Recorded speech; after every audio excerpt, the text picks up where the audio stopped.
Now to talk about this and other topics is the chairman of the Intelligence Committee in the House, Congressman Adam Schiff. Congressman, what do you make of this audit down in Arizona? It's a sham audit, given that the Capitol riot, fueled by the big lie that the election was stolen from Donald Trump, was less than 4 months ago. It just screams that it's just not credible. No, it isn't. And, I think for those who thought that maybe the danger passed to our democracy when Donald Trump left office, we see that it hasn't passed, that there are efforts in states like Arizona and around the country to continue pushing out the big lie about the election, to continue trying to disenfranchise people, to disqualify their votes. So we are not out of the woods. We're heading in a very dark direction with these attacks on our democracy. And a new report shows that, and speaking of that, foreign adversaries like Russia and China weaponized QAnon messaging in the months leading up to the insurrection on January 6th. You are the chairman of the Intelligence Committee. Were you aware of this? And what is the U.S. doing to counteract it now and going forward? Well, there certainly are efforts by foreign nations, bad actors, to propagate some of the lies that were pushed out in the last election by the president, but that continued to be peddled on QAnon and other conspiracy-based organizations online.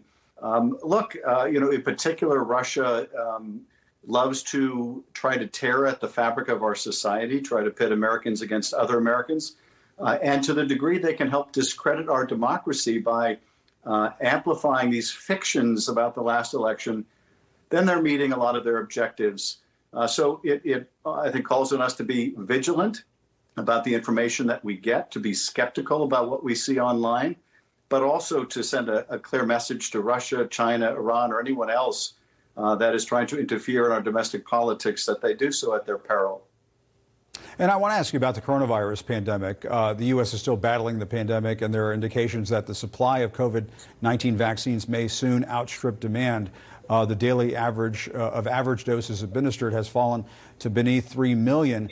Given that reality, I want to play what Senator Ron Johnson on the Republican side said about vaccines and get your response to that. The science tells us that vaccines are 95% effective. So if you have a vaccine, quite honestly, what do you care if your neighbor has one or not? I mean, what is it to you? You've got a vaccine, and science is telling you it's very, very effective. So why is this big push to make sure everybody gets a vaccine? And what is your message to Senator Johnson in response to those comments? Well, my message is you need to sit down with an expert and learn some facts here. The problem is that if we don't get enough people vaccinated, we won't achieve herd immunity, which means that the virus will continue to pulse through our society. And the longer that happens, the more mutations that we will see.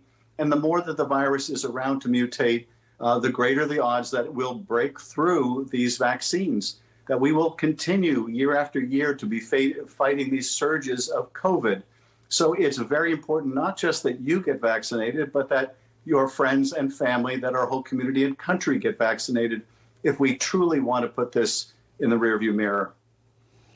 That's right. And I want to talk about Armenia because this is a very big story. President Biden today issued a statement officially calling the 1915 massacre of Armenians by the Ottoman Empire a genocide, writing, we can put this up on screen, each year on this day we remember the lives of all those who died in the Ottoman-era Armenian genocide and recommit ourselves to preventing such an atrocity from ever again occurring. I know you've been pushing for the U.S. to recognize the massacre as a genocide.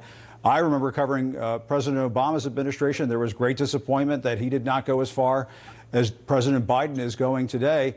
What is your reaction to this? How historic is this? It is truly historic, and I've been at this for a long time. I've been working on this issue, seeking recognition for a quarter of a century, and have urged now 4 presidents to recognize the genocide. I am thrilled, and I spent the entire day with the Armenian community in my district, and there are a lot of tears of relief that finally, at the very highest levels of the U.S. government, America is recognizing the trauma that took place, that to claim the lives of so many of their family members, their grandparents and great-grandparents, their aunts and uncles, Elie Wiesel, a Holocaust survivor, once described the denial of genocide as the last chapter of genocide, a double killing. And so there's enormous relief that finally the truth has been told. And the Turkish Foreign Ministry said Biden's statement will open up a deep wound. What is your response to that? I mean, isn't that concerning that a NATO partner like Turkey has these feelings about this? Or do you feel at this point that this needed to be done no matter the ruffled feathers? This needed to be done. And, you know, frankly, if the U.S.-Turkish relationship is so fragile and so weak that it can't stand our speaking the truth about genocide, it's not much of a relationship. And we have seen Turkey buying anti-aircraft technology missiles from the Russians that are incompatible with its NATO obligations.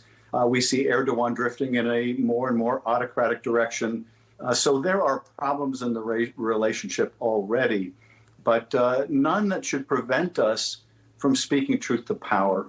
And for the Armenian community right now, in the wake of a war in Artsakh, where Azerbaijan and Turkey made war on the Armenians just months ago and claimed thousands and thousands of lives, there's a real fear that a genocide could occur again.